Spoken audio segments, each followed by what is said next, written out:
여러분, 지금 이 영상을 누르신 분들, 저는 압니다. 그냥 스크롤 내리다가 누른 게 아니에요. 뭔가 가슴 한구석에서 걸리는 게 있어서 누르신 겁니다. 맞아. 나 요즘 왜 이렇게 사나 싶은 그 느낌. 내가 지금 뭘 위해 이렇게 애쓰고 있나 싶은 그 물음. 오늘 저는 그 물음에 정직하게 답해드리려고 합니다. 듣기 좋은 말만 골라서 드리지 않겠습니다. 뼈가 좀 시릴 수도 있어요. 하지만 뼈가 시려야 정신이 드는 법이거든요. 자, 시작합니다. 60년을 살았다는 건 60년 동안 무언가를 향해 달려왔다는 뜻입니다. 젊었을 때는 돈을 향해 달렸고, 중년에는 자식을 향해 달렸고, 그 사이사이에는 남들 시선을 향해 달렸습니다. 그런데 솔직하게 한번 물어볼게요. 그 다름질이 지금 여러분에게 뭘 남겼습니까? 집 한 채, 통장 잔고, 자식들 성공시킨 뿌듯함. 그게 나쁜 건 아닙니다. 당연히 소중한 것들입니다.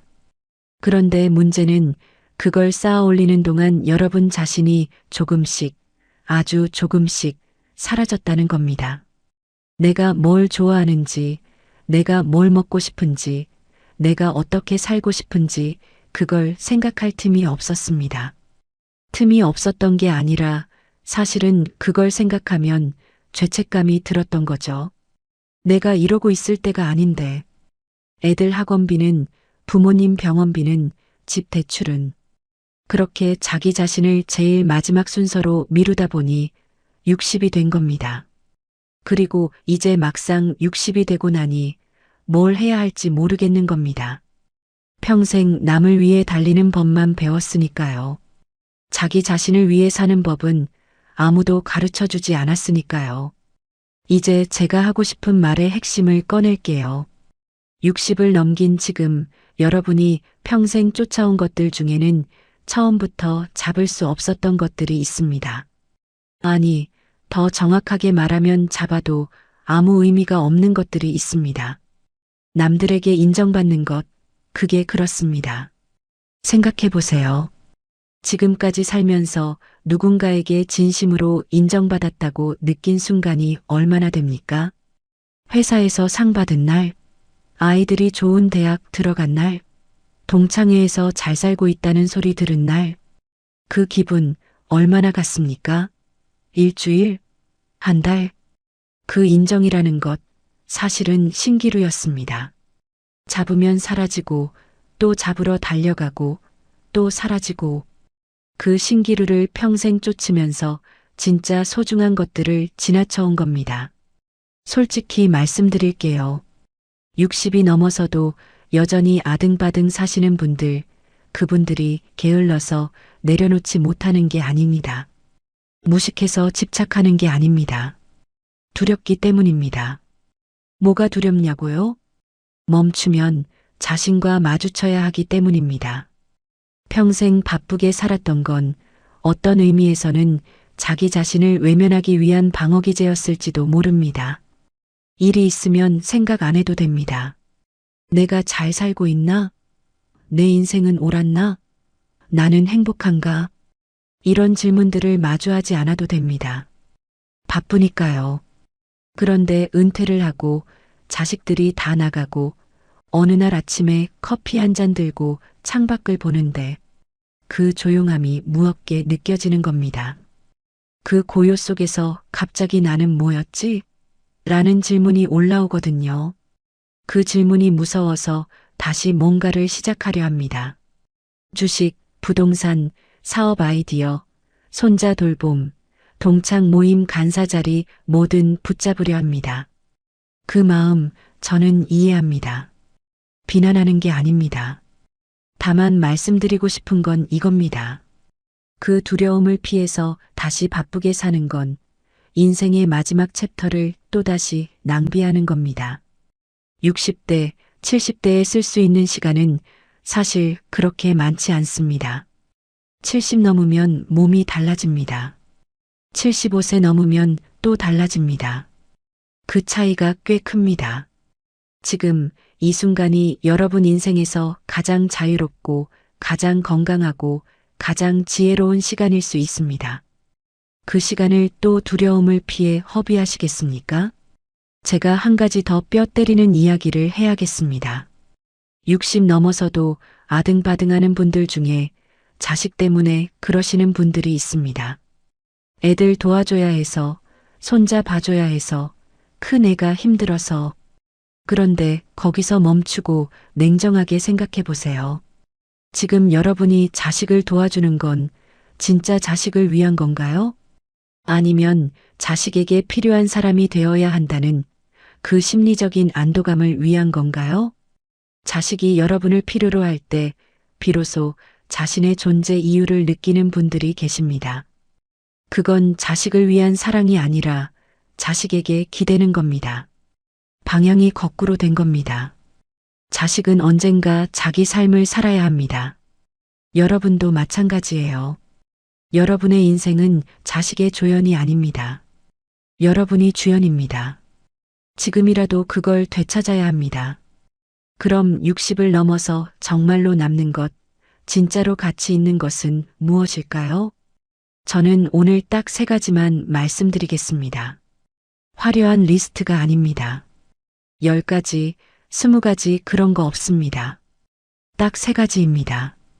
이 3가지 중 하나라도 없으면 나머지가 아무리 많아도 인생 후반이 공허합니다.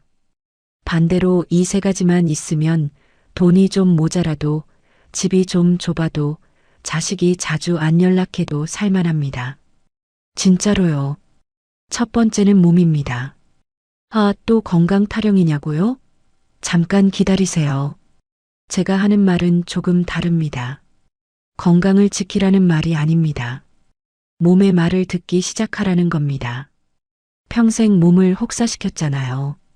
술도 마시고, 잠도 못 자고, 스트레스도 받고, 밥도 제때 못 먹고, 그러면서 몸이 보내는 신호들 피곤하다, 쉬고 싶다, 이건 싫다, 그걸 다 무시했잖아요. 이제는 몸의 말을 들어야 합니다. 걷고 싶으면 걷고, 쉬고 싶으면 쉬고, 먹고 싶은 거 먹고, 자고 싶을 때 자는 것. 이게 사치가 아닙니다. 이게 60 넘은 분들에게 가장 시급한 숙제입니다. 병원에서 검사받는 것도 중요하지만 그보다 더 중요한 건 오늘 하루 내 몸이 나에게 무슨 말을 하는지 귀 기울이는 겁니다. 무릎이 아프다고 하면 더 이상 참지 마세요. 눈이 침침하다고 하면 억지로 읽으려 하지 마세요. 허리가 쑤신다고 하면 무리해서 뭔가 하려 하지 마세요. 몸은 거짓말을 안 합니다. 몸이 아프다는 건 그냥 물리적인 통증만이 아닙니다. 어떤 경우에는 지금 내가 가는 방향이 틀렸다는 신호이기도 합니다. 그 신호를 60년 만에 처음으로 진지하게 받아들이기 시작하는 것, 그게 인생 후반의 시작입니다. 두 번째는 한 사람입니다. 네, 딱 한 사람입니다. 수십 명의 지인, 수백 명의 SNS 친구, 동창회, 동호회, 개모임, 그게 다가 아닙니다. 나이 들수록 진짜 필요한 건 딱 한 사람입니다. 내가 어떤 모습을 보여도 판단하지 않는 한 사람. 내가 돈이 없어도, 힘이 없어도, 예전만 못해도 그냥 내 옆에 앉아 있어 줄 수 있는 한 사람. 그 사람이 배우자일 수도 있고, 오랜 친구일 수도 있고, 때로는 자식일 수도 있습니다. 그런데 냉정하게 생각해 보세요. 지금 여러분 주변에 그런 사람이 있습니까? 있다면 그 사람을 지금 얼마나 소중하게 대하고 있습니까? 연구 결과들이 공통적으로 말합니다. 노년의 행복을 결정하는 가장 큰 변수는 돈도 건강도 아니고 단 한 사람과의 깊고 진실한 관계라고요. 하버드 대학교가 80년간 추적 연구한 결과도 같은 이야기를 합니다. 노년에 가장 건강하고 행복한 사람들의 공통점은 단 하나였습니다. 따뜻하고 진실한 인간관계. 돈이 아니었습니다. 명예가 아니었습니다. 학력도 아니었습니다. 그냥 나를 알아주는 단 한 사람. 그 사람이 있다면 지금 당장 연락하세요. 잘 지내냐고, 보고 싶다고, 밥 한번 먹자고. 그 사람이 없다면 지금부터라도 만들어야 합니다. 그 작업이 주식 공부보다 100배 중요합니다. 세 번째는 하루의 기쁨입니다. 거창한 것이 아닙니다. 딱 하루치 기쁨입니다. 오늘 하루 딱 하나라도 내가 진짜 좋아하는 것을 했느냐? 내가 진짜 즐거웠던 순간이 있었느냐? 커피 한 잔이어도 됩니다. 좋아하는 음악 한 곡이어도 됩니다. 동네 한 바퀴 천천히 걸은 것이어도 됩니다. 문제는 많은 분들이 그 작은 기쁨조차 이러고 있을 시간에 뭔가 더 해야 하는데 라며 죄책감을 느낀다는 겁니다. 그 죄책감, 이제 내려놓으세요. 여러분 인생에서 쉬는 것은 게으름이 아닙니다. 지금까지 평생 일한 것 기억하시죠? 여러분은 이미 충분히 했습니다. 쉬는 것은 낭비가 아닙니다. 좋아하는 것을 하는 것은 사치가 아닙니다. 그게 지금 여러분에게 가장 필요한 생산적인 활동입니다. 행복이 뭔지 모르겠다고 하시는 분들, 어렵게 생각하지 마세요. 오늘 하루 중에 딱 한순간이라도 좋다라고 느꼈으면 그날은 잘 산 겁니다. 이제 반대로 버려야 할 것들 이야기를 해봅시다. 많은 분들이 내려놓으라는 말을 듣고 알아 하시면서 정작 놓지를 못합니다. 왜냐면 진짜 무엇을 내려놓아야 하는지 구체적으로 모르기 때문입니다.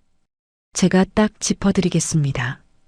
첫째, 젊었을 때 내가 얼마나 잘 나갔는지 그 이야기를 내려놓으세요. 동창 모임에서, 가족 모임에서 처음 만난 사람에게 옛날에 내가 어떤 자리에 있었고, 얼마를 벌었고, 얼마나 바빴고를 반복하시는 분들이 있습니다. 그런데 솔직하게 생각해 보세요. 그 이야기 듣는 사람들이 진짜 듣고 싶어서 듣는 건가요? 아니잖아요. 그 이야기를 하는 건 사실 지금의 내 존재감이 불안하기 때문입니다. 과거의 나로 지금의 나를 방어하는 겁니다.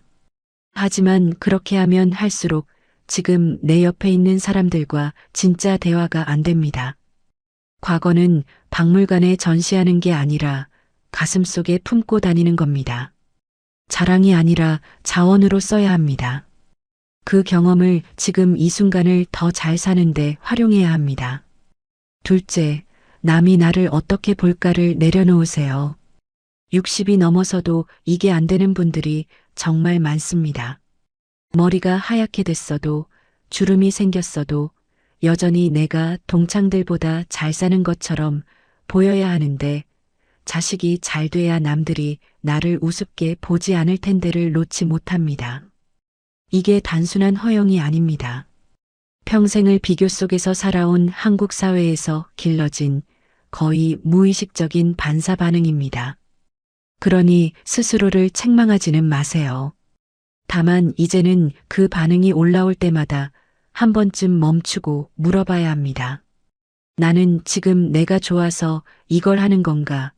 남한테 보여주려고 하는 건가? 해외여행 SNS에 올리는 것, 자식 자랑 단톡방에 보내는 것, 비싼 식당 가서 찍는 것, 그게 진심으로 기쁘고 나누고 싶어서 하는 거면 괜찮습니다. 얼마든지 하세요. 그런데 만약 그게 나 아직 잘 살아나 뒤처지지 않았어를 증명하려는 거라면 그 에너지가 얼마나 아깝습니까? 그 에너지를 자기 자신에게 쓰세요. 셋째, 언젠가는이라는 말을 내려놓으세요. 언젠가는 여행 가야지, 언젠가는 배워야지, 언젠가는 하고 싶은 거 해야지. 그 언젠가 대체 언제입니까? 60이 됐을 때 65 되면 65가 됐을 때 70 되면 70이 됐을 때는 몸이 좀 더 좋아지면 그 언젠가는 오지 않습니다. 아프기 전에 여행 가세요. 기력 있을 때 배우세요. 마음이 동할 때 시작하세요.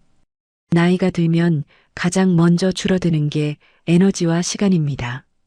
그 두 가지가 지금 이 순간보다 더 풍부할 때는 없습니다. 이 영상을 보고 있는 지금, 이 순간이 여러분이 앞으로 살아갈 날들 중 가장 젊은 날입니다. 60을 넘기면 인간관계에 대해서도 완전히 다른 시각이 필요합니다. 많은 분들이 평생 맺어온 관계들을 의리 때문에, 미안함 때문에, 습관 때문에 유지하고 있습니다. 그런데 그 관계가 지금 여러분에게 에너지를 주고 있습니까? 아니면 빼앗고 있습니까? 만나고 나서 기분이 가벼워지는 사람이 있고, 만나고 나서 왠지 더 피곤한 사람이 있습니다. 이건 그 사람이 나쁜 사람이냐 아니냐의 문제가 아닙니다. 그냥 에너지의 방향이 맞느냐 안 맞느냐의 문제입니다. 나이 들수록 에너지는 제한적입니다. 그 에너지를 어디에 쓰느냐가 삶의 질을 결정합니다. 60이 넘으면 의무로 만나는 관계들을 조금씩 줄여도 됩니다. 그게 냉정한 게 아닙니다. 현명한 겁니다. 특히 이런 분들과는 거리를 두시길 권합니다. 만날 때마다 비교하는 사람 아직 그 차 타고 다녀? 자식이 아직 그 직장 다녀? 살이 많이 쪘네. 이런 말들 듣고 나면 기분이 좋던가요? 만날 때마다 불평만 하는 사람 세상이 어떻고, 정치가 어떻고, 며느리가 어떻고, 친구가 어떻고, 그 말들을 들으며 여러분도 함께 세상을 어둡게 봐가고 있지는 않습니까? 만날 때마다 무언가를 요구하는 사람 도움을 받되 감사함이 없는 사람, 주기만 하는 관계에서는 결국 상처가 쌓입니다. 반대로 이런 사람들과는 더 자주 만나세요. 웃게 만드는 사람, 아무 말 안 해도 편한 사람, 잘 살고 있네가 아니라 그냥 내가 좋아라고 말해주는 사람, 그리고 아주 중요한 이야기를 하나 더 드리겠습니다. 자식과의 관계입니다. 60이 넘어서 자식과 가장 많이 갈등을 일으키는 원인이 뭔지 아십니까? 기대입니다.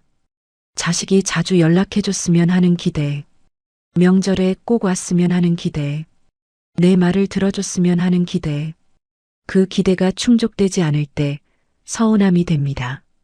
서운함이 쌓이면 원망이 됩니다. 원망이 쌓이면 관계가 멀어집니다. 여기서 아주 불편한 진실 하나를 말씀드리겠습니다. 자식이 연락을 자주 안 하는 건 자식이 나쁜 게 아닐 수 있습니다. 자식 입장에서는 연락하는 게 편하지 않을 수 있거든요. 왜냐면 전화하면 잔소리가 나오거나 걱정 소리가 나오거나 도와달라는 이야기가 나오거나 아니면 무거운 침묵이 흐르거나 자식이 부모에게 전화하는 게 설레는 경험이어야 자주 하게 됩니다. 자식과의 관계를 좋게 하고 싶다면 전화했을 때 자식이 기분 좋게 끊을 수 있는 통화를 해야 합니다. 오늘 날씨 좋던데 점심 맛있게 먹었어? 요즘 바쁘지? 건강은 챙겨. 그냥 목소리 듣고 싶어서. 이런 말들이 자식의 마음 문을 엽니다. 잔소리와 기대는 그 문을 닫습니다. 여기까지 들으시면서 어떤 분들은 이미 늦은 거 아니냐고 생각하실 수 있습니다. 아닙니다. 절대 아닙니다. 저는 지금부터 그 생각을 완전히 뒤집어 드리겠습니다. 60대는 인생에서 가장 독특하고 귀한 시기입니다. 20대는 에너지는 있었지만 지혜가 없었습니다. 아무것도 몰랐습니다. 40대는 어느 정도 알게 됐지만 의무와 책임으로 꽉 막혀 있었습니다. 60대는 다릅니다. 경험도 있고 지혜도 있고 의무로부터도 어느 정도 자유롭고 아직 몸도 움직입니다. 이 조합이 되는 시기가 딱 60대입니다. 80대에는 몸이 안 됩니다. 30대에는 지혜가 없습니다. 지금이 가장 완벽한 타이밍입니다. 그렇다면 지금부터 무엇을 하면 될까요?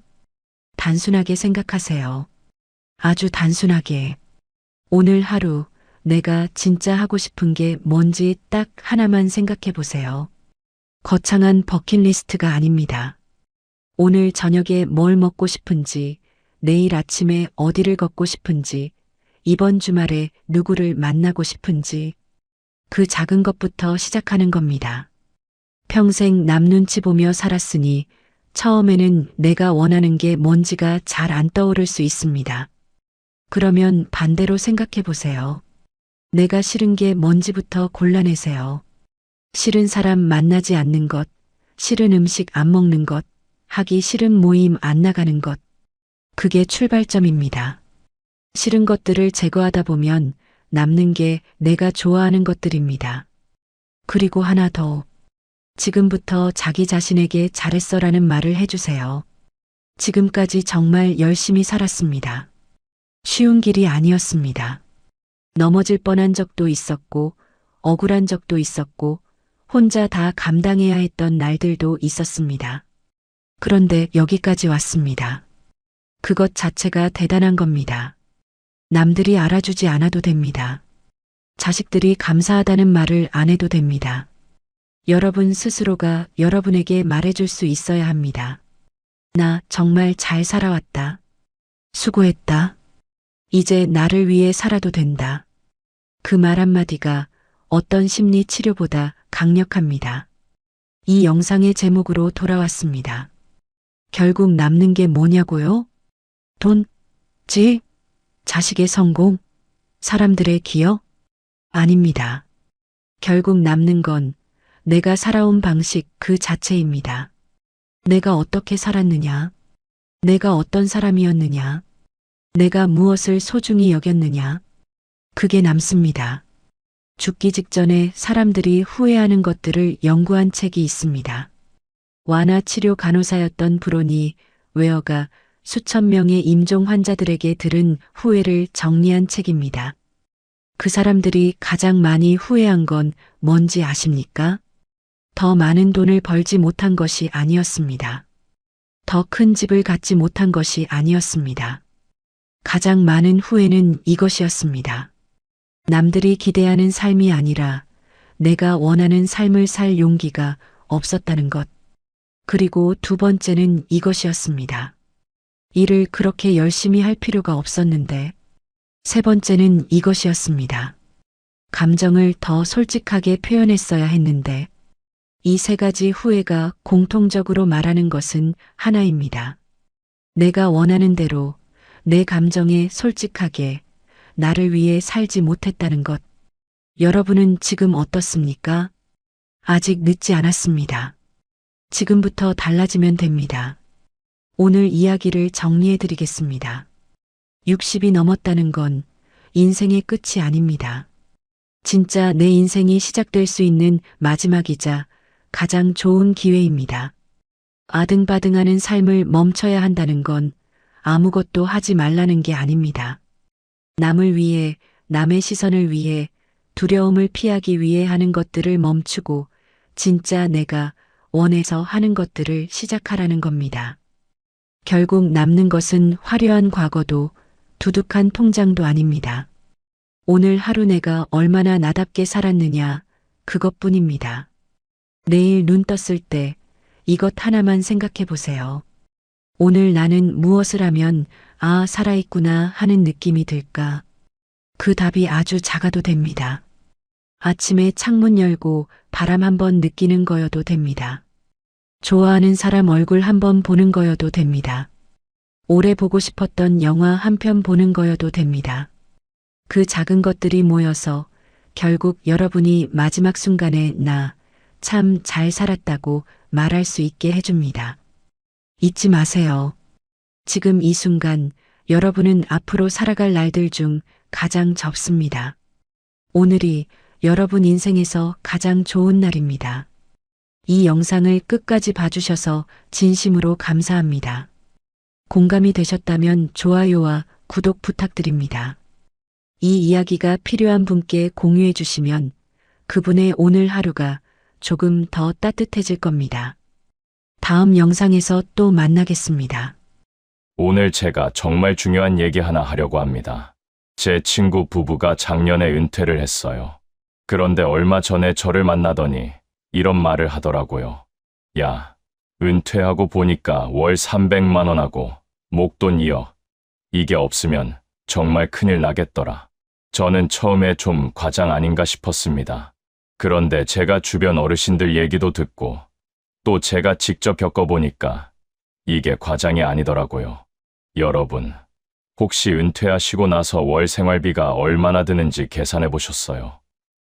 그리고 목돈은 얼마나 있으면 안심하고 사실 수 있을까요?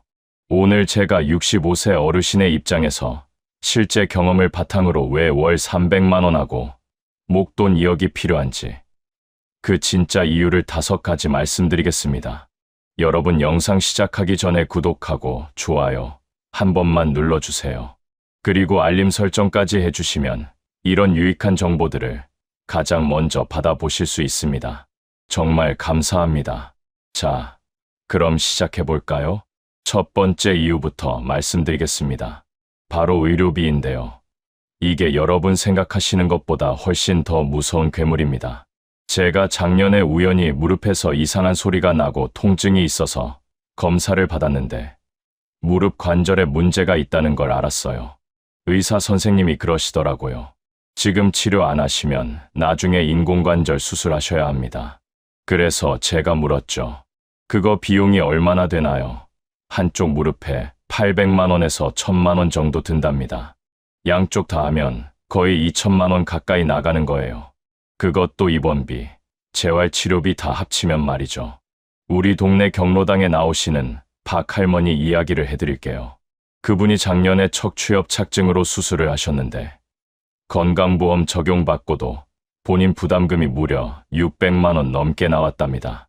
게다가 수술 후 3개월 동안 요양병원에 계셨는데 그 비용이 한 달에 200만 원씩 들어갔어요. 3개월이면 600만 원이죠. 그러니까 수술비 600만 원에 요양비 600만 원에서 1200만 원이 한 번에 날아간 겁니다. 박 할머니가 그러시더라고요. 내가 목돈 좀 있어서 망정이지. 없었으면 자식들한테 손 벌려야 했을 거야. 근데 여러분, 이게 끝이 아닙니다. 우리 나이 되면 당뇨, 고혈압, 고지혈증 이런 거 하나씩은 다 달고 사는데 이런 만성질환 약값도 만만치 않아요. 제 경우는 한 달에 약값으로 15만 원 정도 나갑니다. 1년이면 180만 원이죠. 그런데 제 친구는 심장에도 문제가 있어서 한 달에 30만 원씩 나간대요. 1년이면 360만 원입니다. 이게 죽을 때까지 계속 들어가는 돈이에요. 더 무서운 건 치매나 중풍 같은 거 걸리면 어떻게 되느냐는 겁니다. 우리 아파트 위층에 사시는 어르신이 3년 전에 중풍으로 쓰러지셨어요. 지금도 요양원에 계시는데 한 달에 250만 원씩 든답니다. 1년이면 3천만 원이에요. 3년 동안 벌써 9천만 원이 들어간 거죠. 그 집 아드님이 저한테 하소연하시더라고요. 아버지 모시는 게 당연한 건데 솔직히 경제적으로 너무 힘듭니다. 이런 모습 보면서 저는 느꼈어요. 아, 내가 자식한테 짐이 되면 안 되겠구나. 내 의료비는 내가 해결할 수 있어야겠구나. 그래서 목돈 2억 중에서 최소한 5천만 원에서 7천만 원 정도는 의료비 예비비로 잡아놔야 합니다. 그리고 매달 300만 원 중에서도 30만 원에서 50만 원 정도는 의료비로 따로 빼놔야 해요. 이게 현실입니다. 두 번째 이유는 주거 문제입니다. 여러분, 우리가 지금 살고 있는 집이 20년, 30년 후에도 그대로 살 수 있는 집일까요? 저는 아파트에 사는데 우리 아파트가 지은 지 벌써 25년 됐어요. 엘리베이터가 자주 고장나고 배관도 낡아서 물이 새고 외벽 타일도 떨어지고 난리입니다. 관리비 고지서 보면 특별수선 충당금이라고 매달 몇만 원씩 나가는데 그걸로는 터무니없이 부족하답니다. 대규모 수선하려면 몇 천만 원씩 들어간대요. 더 큰 문제는 우리 몸이 늙어간다는 겁니다. 제가 지금 사는 아파트는 3층인데 요즘은 계단 오르내리는 게 예전 같지 않아요. 무릎도 아프고 숨도 차고 말이죠. 그래서 요즘 진지하게 1층으로 이사를 고민하고 있습니다. 그런데 같은 평수의 1층 아파트가 지금 사는 3층보다 3천만 원에서 5천만 원 정도 더 비싸요. 엘리베이터 있는 새 아파트로 가려면 차액이 1억 가까이 납니다. 제 친구 중에 한 분은 아예 실버타운 가는 걸 알아보고 계세요.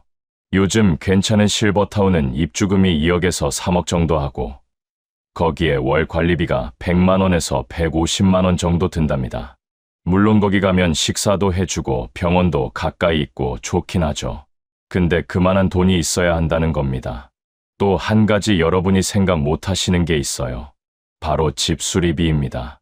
저희 집도 작년에 보일러가 고장나서 새로 갈았는데 150만 원 들었어요. 화장실 리모델링하면 500만 원에서 1000만 원, 도배 장판하면 300만 원에서 500만 원 정도 듭니다. 베란다 샤시 바꾸면 또 수백만 원이고요. 집이라는 게 살다 보면 계속 손봐야 할 때가 생기더라고요. 특히 우리 나이 되면 욕실에 안전바 달고 문턱 없애고 미끄럼 방지 타일 깔고 이런 거 다 해야 하거든요. 이게 또 만만치 않은 돈입니다. 그래서 목돈 2억 중에서 3천만 원에서 5천만 원 정도는 주거 관련 비용으로 확보해놔야 합니다. 집 수리비, 이사비, 나중에 더 편한 곳으로 옮길 때 필요한 차액 같은 거 말이죠. 그리고 월 300만 원 중에서도 또 관리비, 수도광열비, 재산세 이런 거 합치면 50만 원에서 70만 원은 들어갑니다. 세 번째 이유, 이건 제가 직접 겪고 나서 정말 중요하다고 느낀 건데요. 바로 가족 경조사하고 예상치 못한 가족 지원비입니다. 여러분, 우리 나이 되면 주변의 경조사가 얼마나 많은지 아시죠? 작년 한 해만 계산해봤더니 저는 결혼식 12번, 장례식 8번, 돌잔치 3번 다녀왔어요. 결혼식은 보통 10만 원, 장례식은 10만 원에서 20만 원, 돌잔치는 5만 원 정도 하니까 대충 계산해도 250만 원 정도 나갔습니다. 근데 이게 가까운 친척이나 아주 친한 친구면 얘기가 달라져요. 조카 결혼하면 50만 원에서 100만 원은 줘야 하고 형제 자식 결혼하면 최소 100만 원은 해야 하거든요. 더 큰 건 자식 문제입니다. 우리는 은퇴했지만 자식들은 아직 한창 돈 들어갈 나이잖아요. 제 큰아들이 작년에 전세 올라가면서 5천만 원이 부족하다고 하더라고요. 며느리 월급하고 아들 월급 합쳐도 은행 대출이 안 나온대요. 그래서 제가 목돈에서 5천만 원을 빌려줬습니다. 물론 나중에 갚는다고는 하는데 언제 갚을지는 모르겠어요. 솔직히 갚으라고 재촉할 수도 없는 노릇이고요. 우리 동네 이 사장님 이야기 하나 해드릴게요. 딸이 둘인데 큰딸은 결혼할 때 집 장만 도와주느라 1억 5천만 원을 주셨대요. 그런데 작은딸이 작년에 결혼한다고 하니까 똑같이 해줘야 하잖아요. 근데 그새 은퇴하고 여유, 자금이 많이 줄어서 어쩔 수 없이 살던 집을 팔고 더 작은 집으로 이사 가셨답니다. 그분이 저한테 그러시더라고요. 자식들 공평하게 해주려다 보니 내 노후가 좀 불안해졌어. 근데 뭐 어쩌겠어. 자식인데. 또 요즘은 손주 문제도 있어요. 맞벌이 부부가 많다 보니까 손주 봐달라는 경우가 많거든요. 그냥 봐주는 건 괜찮은데 문제는 손주 키우는 비용이에요. 분유값, 기저귀값, 장난감값. 이거 만만치 않습니다. 제 친구는 손주 둘을 봐주는데 한 달에 70만 원 정도 든대요. 며느리가 주는 돈은 30만 원이니까 자기가 40만 원씩 보태는 거죠. 1년이면 480만 원입니다. 더 심각한 건 부모님 봉양 문제예요. 우리는 은퇴했지만 우리 부모님은 아직 살아계시잖아요. 제 어머니가 올해 85인데 요양원에 계세요. 한 달에 200만 원 드는데 형제들이랑 나눠서 내고 있습니다. 저는 그 중에서 50만 원을 내고 있어요. 이게 언제까지 계속될지 모르는 거죠. 그래서 목돈 2억 중에서 최소 3천만 원에서 5천만 원은 이런 예상치 못한 가족 지원비로 따로 떼어놔야 합니다. 자식 전세 보증금 지원, 결혼 자금, 손주 양육비, 부모님 봉양비, 경조사비 이런 거 다 합치면 생각보다 큰 돈이 필요해요. 그리고 월 300만 원 중에서도 30만 원에서 50만 원 정도는 이런 용도로 쓸 수 있게 여유를 둬야 합니다. 네 번째 이유는 여러분이 정말 간과하기 쉬운 건데요. 바로 인플레이션과 화폐 가치 하락입니다. 제가 20년 전만 해도 짜장면이 3,000원이었어요. 지금은 7,000원에서 8,000원 하죠. 2배 이상 오른 겁니다. 이게 바로 인플레이션이에요. 우리가 지금 생각하는 300만 원의 가치가 10년 후 20년 후에는 완전히 달라진다는 겁니다. 제가 계산을 한번 해봤어요. 연평균 물가 상승률을 3%로 잡으면 10년 후에는 지금의 300만 원이 실질 구매력으로 따지면 223만 원 정도밖에 안 됩니다. 20년 후에는 166만 원 정도 되고요. 그러니까 지금 월 300만 원으로 생활하는데 딱 맞는다고 하더라도 10년 후에는 부족해지고 20년 후에는 턱없이 모자라게 된다는 얘기예요. 우리 경로당에 나오시는 최할아버지가 재미있는 얘기를 하셨어요. 내가 젊었을 때는 월급 20만 원 받으면 한 달 살기 참 좋았는데 지금 20만 원 가지고 뭘 하겠어. 밥값도 안 나오지. 바로 그겁니다. 지금의 300만 원이 미래에는 그때의 20만 원처럼 될 수 있다는 거죠. 그래서 목돈이 필요한 겁니다. 그 2억을 그냥 놀리는 게 아니라 안전하게 굴려야 해요. 요즘 국채나 회사채 금리가 연 4% 정도 되는데 2억을 투자하면 1년에 800만 원의 이자가 생깁니다. 한 달로 따지면 67만 원 정도 되죠. 이 돈으로 물가 상승분을 어느 정도 커버할 수 있는 겁니다. 제 친구는 더 똑똑하게 하더라고요. 2억 중에서 1억은 안전한 채권에 투자하고 5천만 원은 배당주에 투자하고 나머지 5천만 원은 비상금으로 예금에 넣어뒀대요. 배당주에서 나오는 배당금이 1년에 한 250만 원 정도 되고 채권 이자가 400만 원 정도 되니까 합쳐서 1년에 650만 원, 한 달로 치면 54만 원 정도 추가 수입이 생기는 거예요. 이게 바로 노후 준비를 제대로 한 겁니다.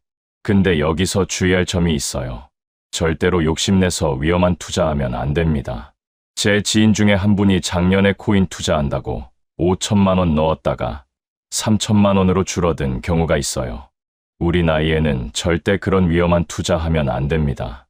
원금 보장되는 안전한 상품 위주로 가야 해요. 또 한 가지 중요한 게 긴급자금입니다. 갑자기 큰 병 걸리거나 집에 큰 수리가 필요하거나 자식한테 급전이 필요하거나 이럴 때 바로 쓸 수 있는 목돈이 있어야 합니다. 그래서 2억 중에서 3천만 원에서 5천만 원 정도는 언제든지 찾을 수 있는 예금으로 갖고 있어야 해요. 적금이나 채권은 중도 해지하면 손해보거든요. 그리고 월 300만 원도 마찬가지예요. 물가가 계속 오르니까 생활비도 계속 조금씩 늘려야 합니다. 지금 300만 원으로 딱 맞게 산다면 5년 후에는 330만 원 정도 필요하고 10년 후에는 360만 원 정도 필요해질 겁니다.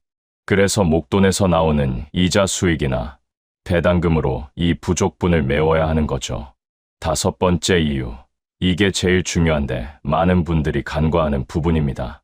바로 삶의 질과 여유 있는 노후 생활입니다. 여러분, 우리 평생 열심히 일해서 이제 좀 쉬려고 은퇴한 건데 돈 걱정하면서 쪼들리게 살면 뭐하러 이렇게까지 살았나 싶지 않으세요? 제가 작년에 제주도 여행을 다녀왔어요.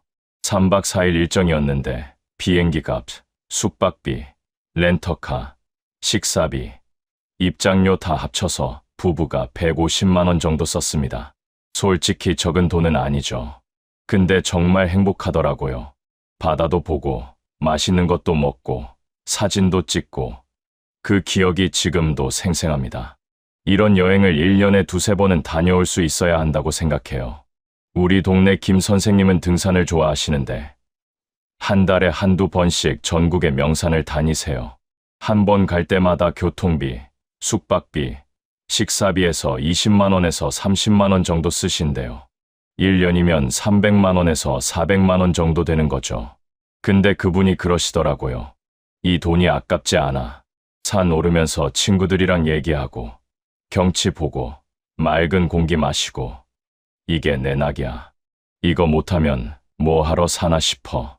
또 취미생활도 중요합니다. 저는 서예를 배우는데 한 달 수강료가 10만 원이에요. 붓이랑 먹이랑 종이 사는데 또 5만 원 정도 들고요. 1년이면 180만 원 정도 됩니다. 제 아내는 요가를 하는데 한 달에 12만 원씩 내요. 1년이면 144만 원이고요. 부부 합쳐서 1년에 324만 원이 취미생활비로 나가는 겁니다. 근데 이게 사치일까요?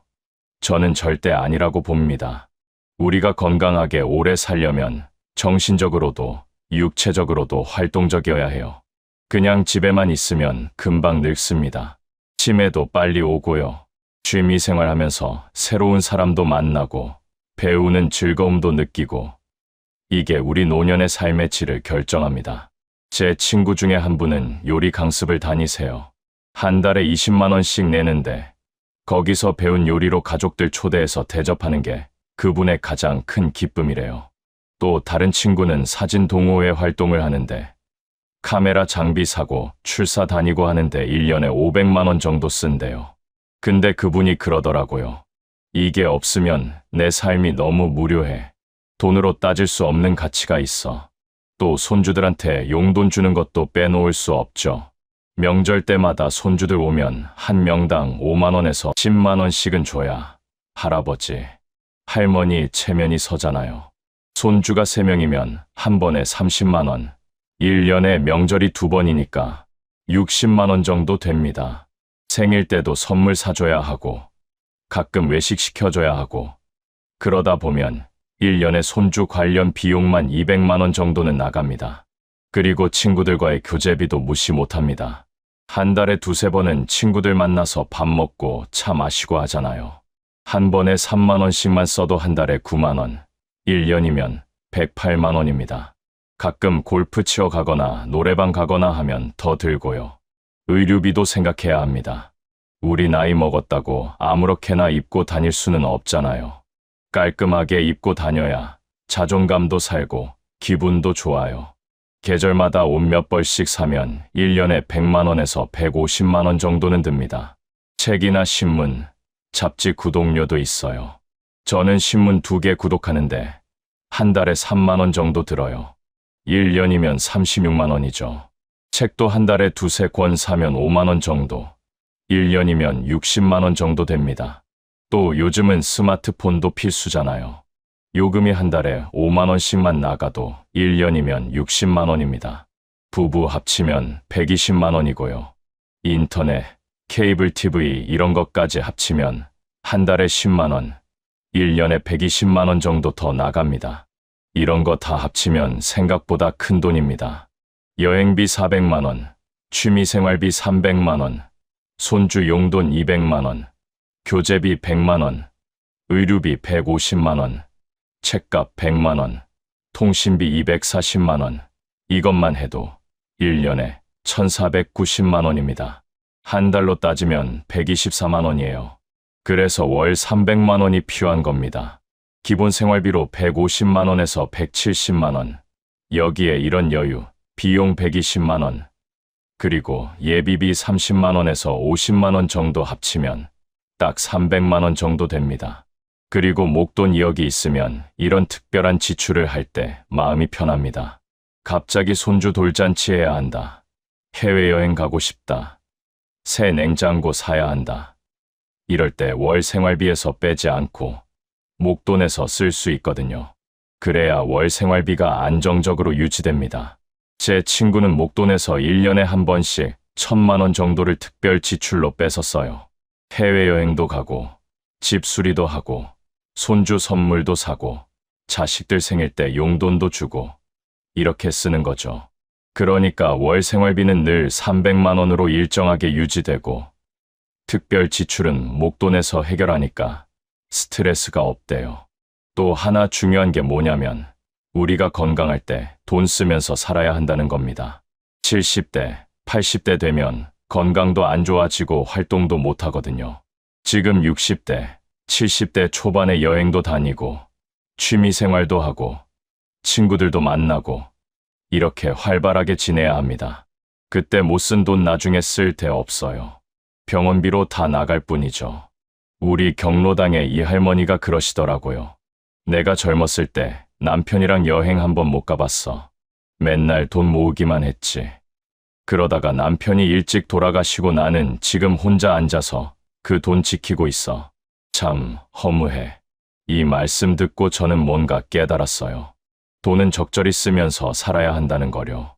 그래서 목돈 2억 중에서 2천만 원에서 3천만 원 정도는 삶의 질을 위한 여유, 자금으로 생각하고 있어야 합니다. 특별한 여행, 취미생활, 자기개발, 가족 모임, 이런 데 쓸 수 있는 돈이 있어야 노후가 행복합니다. 자, 여러분, 정리해 볼까요? 월 300만 원과 목돈이요. 이게 왜 필요한지 5가지 이유를 말씀드렸습니다. 첫째 의료비, 둘째 주거비, 셋째 가족 지원비, 넷째 인플레이션 대비, 다섯째 삶의 질 유지. 이 5가지가 바로 우리가 편안하고 존엄한 노후를 보내기 위해 꼭 필요한 이유들입니다. 물론 누구나 이만큼 준비할 수 있는 건 아니죠. 저도 알아요. 평생 열심히 일해도 이만큼 모으기 쉽지 않다는 거요. 근데 중요한 건 목표를 세우고 준비하는 자세입니다. 지금부터라도 계획을 세우고 할 수 있는 만큼 준비하면 됩니다. 2억이 어렵다면 1억이라도, 1억이 어렵다면 5천만 원이라도 목표로 잡고 차근차근 준비해 나가는 게 중요합니다. 그리고 월 300만 원이 부담스럽다면 250만 원이나 200만 원이라도 괜찮습니다. 자기 형편에 맞게 계획을 세우되 꼭 들어가는 필수 비용은 빠짐없이 챙기고 여유, 비용은 조절하면서 살면 됩니다. 여러분, 우리 인생 참 길어졌습니다. 은퇴하고도 20년, 30년을 더 살아야 해요. 그 긴 시간을 어떻게 보낼 것인가? 그건 지금 우리가 어떻게 준비하느냐에 달려 있습니다. 돈이 전부는 아니지만 돈이 있어야 선택할 수 있는 게 많아집니다. 아프면 좋은 병원 갈 수 있고, 불편하면 더 편한 집으로 옮길 수 있고, 하고 싶은 일 하면서 살 수 있습니다. 제가 오늘 이 얘기를 길게 드린 이유는 여러분이 좀 더 현실적으로 노후를 준비하셨으면 하는 마음에서입니다. 막연하게 걱정만 하지 마시고 구체적으로 계산해 보시고 계획을 세워 보시기 바랍니다. 여러분, 우리 다 함께 건강하고 행복한 노후 보냅시다. 돈 걱정 없이 자식한테 짐 안 되고 하고 싶은 거 하면서 웃으면서 살 수 있는 그런 노후 말입니다. 그게 바로 우리가 평생 열심히 일한 보상 아니겠습니까? 오늘 제 얘기가 여러분께 조금이나마 도움이 되었으면 좋겠습니다. 긴 시간 들어주셔서 정말 감사합니다. 혹시 이런 생각해 보신 적 있으세요? 남편이 먼저 세상을 떠난 뒤 나는 얼마나 오래 혼자 살아야 할까? 그 긴 시간을 돈도 없이 몸도 예전 같지 않은데 아무도 옆에 없이 버텨야 한다면 어떻게 될까? 이거 그냥 남의 얘기가 아닙니다. 지금 대한민국에서 여성이 남성보다 평균 7년에서 12년을 더 살고 있어요. 그런데 그 더 오래 사는 세월 동안 준비가 안 된 여성들이 얼마나 힘든 현실과 마주하는지 아무도 제대로 이야기를 안 해줬습니다. 오늘 이 영상은 그 이야기입니다. 끝까지 보시면 지금 당장 뭘 해야 하는지 딱 하나가 보입니다. 절대 그냥 넘기지 마세요. 이 채널이 도움이 되셨다면 구독과 좋아요, 알림 설정까지 눌러주시면 정말 큰 힘이 됩니다. 이건 강요가 아니라 진심입니다. 자, 지금부터 제가 한 분을 소개해 드릴게요. 이름은 박순자 씨, 올해 68입니다. 경기도 어딘가 작은 빌라 2층에 혼자 사세요. 아침에 일어나면 제일 먼저 하는 게 뭔지 아세요? 휴대폰을 확인해요. 자녀한테 연락 온 게 있나 보려고요. 대부분은 없어요. 그러면 부엌에 나가서 혼자 냄비에 밥을 한 공기 해요. 냉장고 열면 반찬이 3가지인데 다 어제 먹다 남긴 것들이에요. 그렇게 혼자 밥 먹고 텔레비전 틀어놓고 하루가 시작됩니다. 순자 씨 남편은 3년 전에 갔어요. 갑자기요. 암 진단받고 딱 11달 만에 떠났습니다. 그 11달 동안 병원비로 나간 돈이 2,500만 원이 넘어요. 모아뒀던 노후 자금이 거기서 반토막이 났어요. 남편이 떠나고 나서는 더 살기가 힘들어졌어요. 순자 씨는 전업주부로 30년을 살았고 본인 명의 국민연금은 가입 기간이 짧아서 월 46만 원밖에 안 나옵니다. 기초연금 34만 원 합쳐서 월 80만 원 이걸로 혼자 살아야 해요. 관리비, 공과금, 병원비, 식비, 거기다 경조사비까지. 순자 씨는 요즘 외출할 때 지갑을 열기가 무섭다고 했어요. 돈을 쓸 때마다 가슴이 내려앉는다고요. 이 이야기 어디서 많이 들어본 것 같지 않으세요? 그게 바로 이 영상을 봐야 하는 이유예요. 통계청 자료를 보면 2025년 기준으로 대한민국 여성의 기대 수명은 86세입니다. 남성은요, 79세예요. 딱 7년 차이가 납니다. 그런데 실제 건강하게 생활할 수 있는 기간, 이걸 건강수명이라고 하는데, 여성은 74세, 남성은 73세로 거의 비슷해요. 무슨 말이냐면, 여성은 기대수명 86세까지 살지만, 건강하게 지낼 수 있는 건 74세까지예요. 그 이후 약 12년은 뭔가 아프거나, 혼자 거동이 불편하거나, 누군가의 도움을 받아야 하는 시간이에요. 그 12년을 돈도 없고 옆에 사람도 없이 혼자 버텨야 하는 여성이 지금 이 나라에 얼마나 많은지 생각해 보셨어요? 2022년 기준으로 대한민국의 독거노인은 약 180만 명이에요. 그 중에 여성이 70%가 넘어요. 120만 명 이상의 여성이 혼자 살고 있다는 거예요. 그리고 이 숫자는 매년 빠르게 늘고 있어요.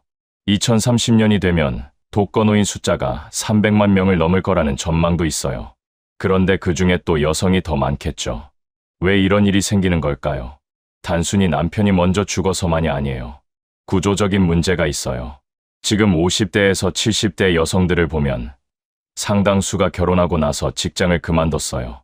그 시절엔 그게 당연했으니까요.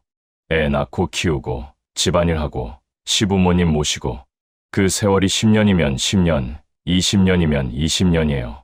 그동안 본인 명의 국민연금 보험료는 내지 못했어요.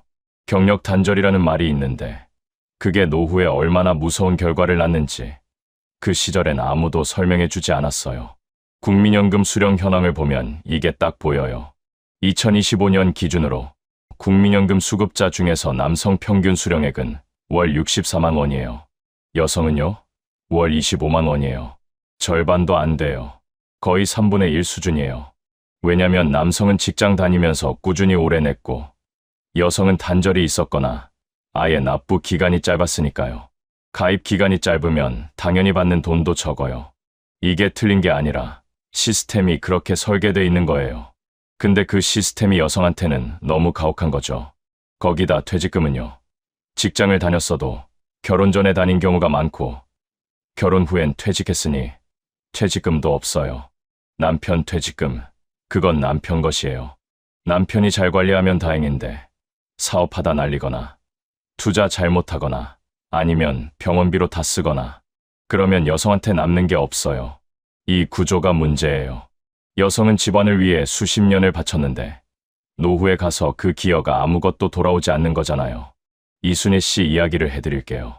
올해 74이에요. 서울 외곽 어딘가 작은 원룸에 혼자 사십니다. 남편은 6년 전에 뇌졸중으로 가셨어요. 이순희 씨는 원래 미용실을 하셨어요. 30대 중반부터 시작해서 50 초반까지 운영했으니까 거의 20년을 하신 거예요. 그 덕에 국민연금을 조금 납부할 수 있었어요. 지금 받으시는 돈이 월 43만 원이에요. 기초연금 34만 원요?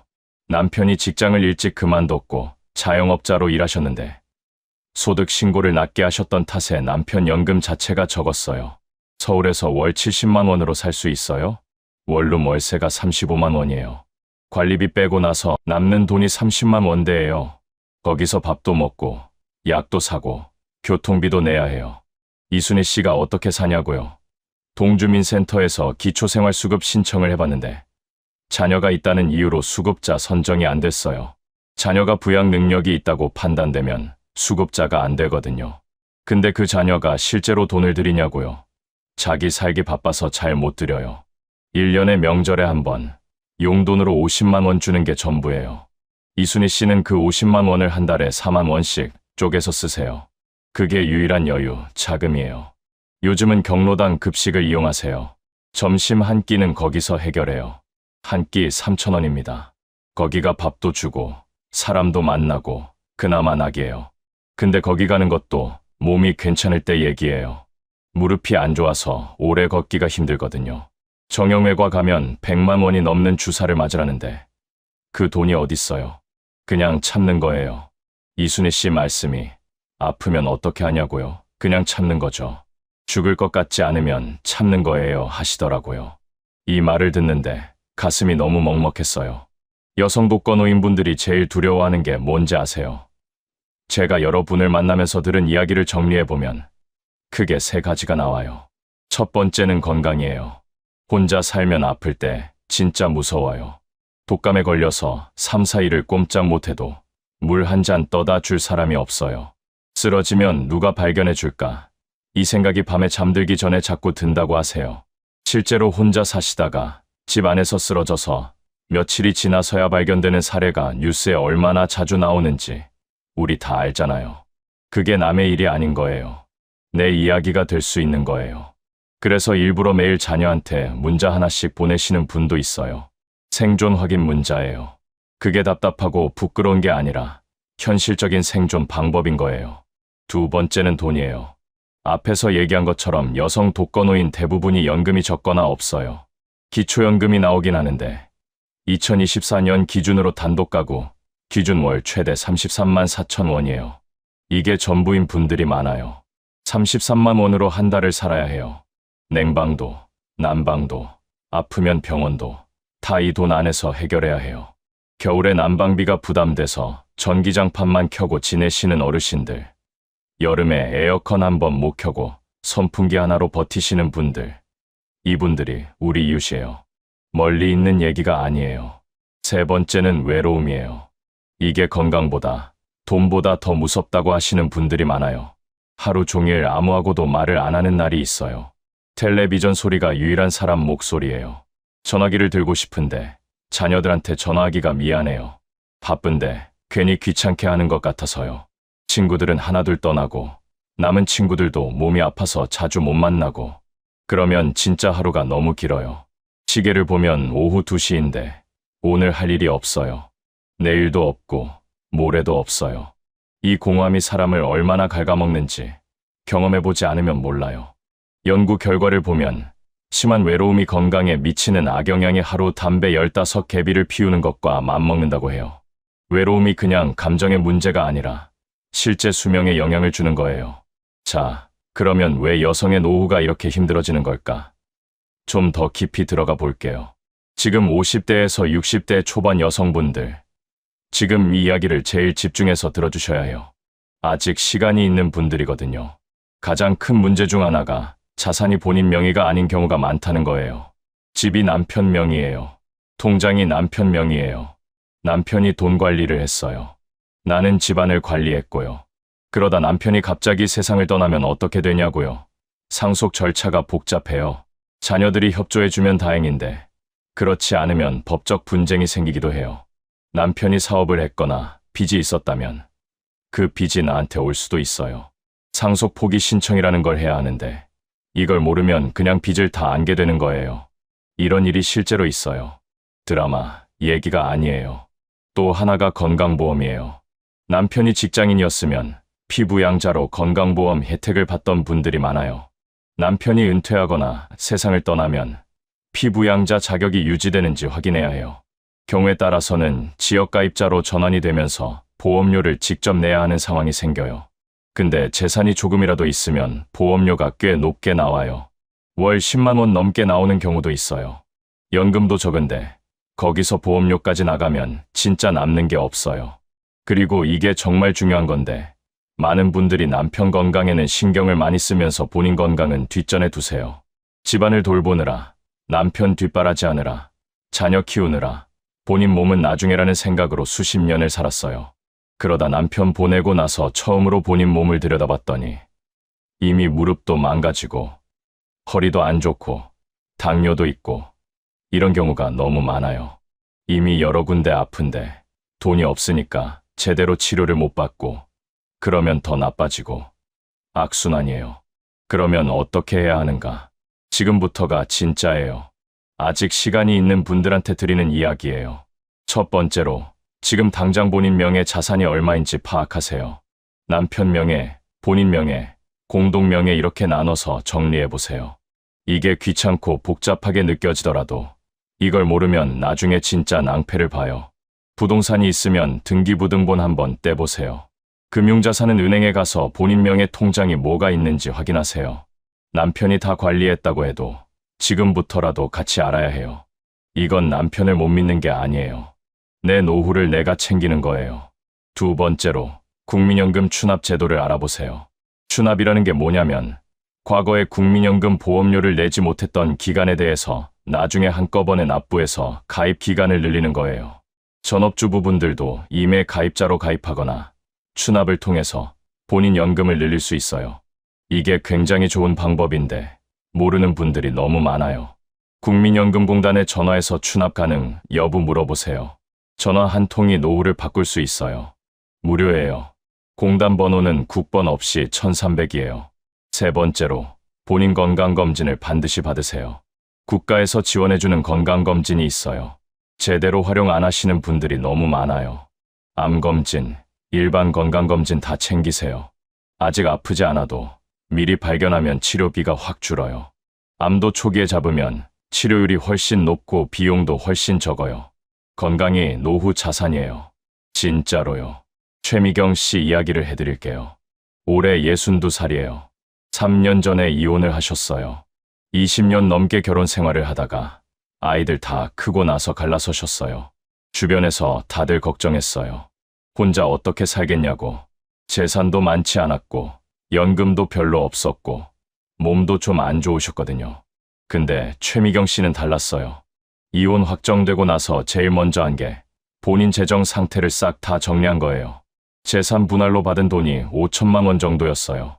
이걸 어떻게 굴릴까 혼자 고민하다가 동주민센터에 가서 무료 재무 상담을 신청했어요. 거기서 연결해준 복지관 상담사를 만났고 그분이 여러 가지를 알려줬어요. 기초연금 신청 방법, 국민연금 추납 방법, 건강보험, 지역가입 전환시 절약법, 이걸 하나씩 다 챙겼어요. 국민연금 추납으로 납부 기간을 늘렸더니 앞으로 받게 될 연금이 월 42만 원이 됐어요. 원래는 20만 원도 안 됐는데요. 기초연금도 신청했더니 자격이 됐어요. 그래서 두 개 합치면 월 75만 원이에요. 여기에 이혼 재산 분할 받은 5천만 원을 안전한 금융상품에 넣었더니 이자가 조금씩 나와요. 완전히 풍족한 건 아니지만 혼자 살기에 버틸 수 있는 수준이 됐어요. 그리고 최미경 씨가 한 게 또 있어요. 복지관 프로그램에 참여하기 시작한 거예요. 처음엔 부끄러워서 못 갔대요. 내가 이런 데까지 가야 하나 싶었대요. 근데 막상 가보니까 비슷한 처지의 분들이 너무 많은 거예요. 거기서 친구도 생기고 배우는 것도 생기고 지금은 복지관에서 노래 모임을 하고 계세요. 일주일에 2번 나가시는데 그게 지금 제일 큰 낙이래요. 외로움이 확 줄었대요. 사람을 만나니까요. 최미경 씨가 제게 해주신 말씀이 있어요. 다들 혼자 되면 끝이라고 생각하는데 아니에요. 오히려 내 인생이 처음으로 생긴 것 같아요. 이제야 내가 주인공이 된 것 같아요. 이 말이 오래 기억에 남아요. 물론 최미경 씨처럼 되는 게 쉬운 건 아니에요. 움직이는 게 힘들어요. 처음에 발걸음 떼는 게 제일 어려워요. 그래도 움직인 사람이랑 움직이지 않은 사람이랑 5년 뒤가 달라요. 이게 진짜예요. 지금 50대 여성분들한테 특히 드리고 싶은 말이 있어요. 지금 남편이 있어도, 지금 건강해도, 지금 경제적으로 크게 불편하지 않아도 지금이 준비할 때예요. 나중에 혼자 됐을 때 본인 명의 통장에 얼마가 있는지, 본인 이름으로 나오는 연금이 얼마인지, 본인이 혼자 알아서 병원을 갈 수 있는지 이걸 지금 알아야 해요. 남편한테 물어봐야 알겠는데 물어보기가 뭐하다. 이런 생각하시는 분 있죠. 그러면 안 돼요. 부부가 함께 노후를 준비하는 게 당연한 거예요. 내 노후는 내가 챙겨야 해요. 60대 이후 여성분들한테도 드리고 싶은 말이 있어요. 지금 형편이 많이 빠듯하더라도 포기하지 마세요. 주민센터 가서 기초연금 신청했는지 확인해 보세요. 안 하신 분들이 생각보다 많아요. 몰라서, 귀찮아서, 창피해서 안 하시는 분들이 계세요. 이건 나라에서 주는 돈이에요. 내가 평생 세금 내고 살았어요. 받을 자격이 있어요. 부끄러운 거 아니에요. 노인 맞춤, 돌봄 서비스 하는 것도 있어요. 혼자 사시는 어르신들한테 정기적으로 안전 확인을 해주고 생활 지원도 해주는 서비스예요. 전화 한 통이면 신청할 수 있어요. 동주민센터에 가서 혼자 사는데 이런 서비스를 받고 싶다고 하면 돼요. 내가 서비스를 받는 게 아니라 나라가 해야 할 일을 하는 거예요. 그리고 건강 얘기를 한 번 더 할게요. 무릎, 허리, 혈압, 혈당 이것만 잘 관리해도 노후 의료비가 확 줄어요. 특히 무릎이요. 무릎이 나빠지면 외출이 힘들어지고 외출이 힘들어지면 사람을 못 만나고 사람을 못 만나면 외로워지고 외로워지면 우울해지고, 우울해지면 몸이 더 안 좋아지는 악순환이에요. 그 시작이 무릎이에요. 지금 무릎 좀 아프다 싶으면 미루지 마시고 병원 가서 진료받으세요. 물리치료라도 규칙적으로 받으세요. 이게 돈을 아끼는 거예요. 같은 맥락으로 영양 관리도 중요해요. 혼자 살면 밥을 잘 안 해 먹게 돼요. 귀찮고, 혼자 먹을 때 차리기 싫고, 반찬 만들어봤자 다 남고, 그러다 보면 대충 드시게 돼요. 빵 한 조각이나 라면으로 때우거나. 이게 쌓이면 영양 불균형이 생기고, 면역력이 떨어지고, 이것저것 아프게 돼요. 지역 복지관이나 경로당에 나가시면 점심 한 끼는 제대로 드실 수 있어요. 그리고 주변 분들과 가끔 같이 밥 먹는 모임을 만드세요. 혼자 먹는 것보다 같이 먹는 게 밥도 더 잘 먹게 되고 마음도 훨씬 편해져요. 아까 외로움 이야기를 했는데 이것도 대책이 있어요. 취미를 만드세요. 근데 이게 꼭 비싼 취미가 아니어도 돼요. 동네 복지관에서 하는 프로그램들 보면 노래 교실, 댄스 스포츠, 한문 교실, 그림 그리기, 공예, 스마트폰 교실. 진짜 다양하게 있어요. 대부분 무료예요. 거기서 사람 만나고 뭔가를 배우고 웃을 일이 생기면 하루가 달라져요. 일부러 나가는 게 힘들게 느껴지는 날도 있겠지만 일단 나가면 달라요. 집에 있으면 점점 더 안 가게 돼요. 첫 발걸음이 제일 어려운 거예요. 유튜브를 보시는 분들한테 드리고 싶은 말도 있어요. 유튜브 너무 좋아요. 정보도 많고 즐거운 것도 많고. 근데 가끔은 영상 보는 것보다 실제 사람을 만나는 게 더 중요해요. 화면 속 사람이 아무리 친근해도 진짜 옆에서 같이 웃는 사람 한 명만 못해요. 온라인에서 유익한 정보 얻으시고 그걸 가지고 오프라인에서 진짜 사람들과 이야기 나눠보세요. 마지막으로 자녀 이야기를 한번 해야 할 것 같아요. 자녀한테 기대면 안 된다. 이 말을 너무 당연하게 하는데 저는 조금 다르게 생각해요. 기대면 안 되는 건 맞아요. 근데 소통을 끊으면 안 돼요. 부담 줄까봐, 바쁠까봐 연락을 안 하시는 분들이 많은데 자녀도 부모가 어떻게 지내는지 알고 싶어 해요. 다만 어떻게 말을 꺼내야 할지 모르는 것뿐이에요. 먼저 연락하세요. 오늘 어떻게 지냈는지, 뭐 먹었는지 이런 일상적인 이야기를 나눠보세요. 거기서 관계가 이어지고 혹시 힘든 일이 생겼을 때 도움을 받을 수 있어요. 자녀에게 내 상황을 알리는 것. 이게 부담 주는 게 아니에요. 가족이 서로 아는 것. 그게 당연한 거예요. 오늘 이야기 어떠셨어요? 무겁게 느껴지셨을 수도 있어요. 근데 이게 현실이에요. 외면하면 나한테 더 크게 돌아오는 게 현실이에요. 오늘 이 영상을 보고 나서 딱 한 가지만 해주세요. 지금 당장 본인 명의 통장이 어디 있는지, 국민연금 예상 수령액이 얼마인지 스마트폰으로 한번 검색해보세요. 그게 오늘의 숙제예요. 거창한 게 아니에요. 딱 그것만요. 그 한 걸음이 10년 뒤 내 노후를 바꿔요.